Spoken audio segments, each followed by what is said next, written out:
Have you noticed how the United States goes around the world punishing countries we don't think are democratic, like Venezuela or Cuba? Of course, there are exceptions like Saudi Arabia that have never had elections, or Egypt, where opponents are dealt with by killing them or throwing them in prison.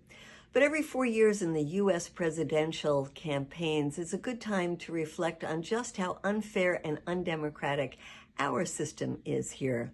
One thing is the massive amount of money in politics.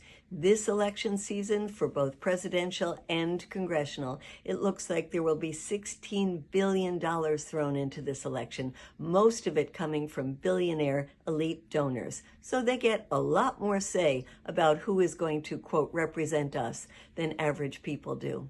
The other is how hard it is for third-party candidates to get taken seriously. It's hard for them to even get on the ballot because there are different requirements in every 50 states, and the major parties challenge third-party candidates all the time. And of course, the media doesn't take them seriously either.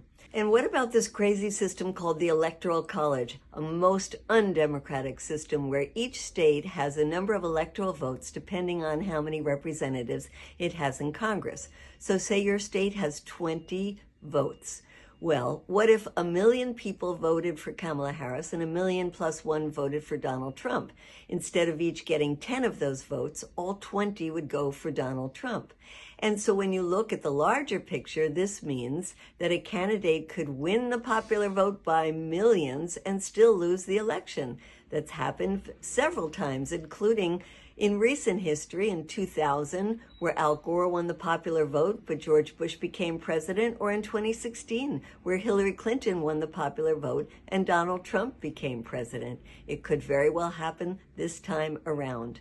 It also means that for most of us who live in states that are predictably going to be either Democratic or Republican, our votes don't really matter. You don't see the candidates going to the biggest state of the union, California, because it's clear that those electoral votes are going to go to the Democrats. You don't see them spending time in Texas because it's clear that those electoral votes are going to go to the Republicans. So what matters is the small number of swing states where there's a razor-thin margin, states like Michigan or Wisconsin or Georgia or Arizona.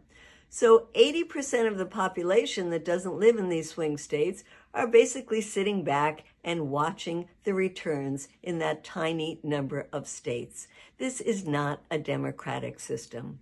So no matter who wins this election, let's be clear, our system is extremely flawed, and we should not be going around the world telling other countries how to run their democracies.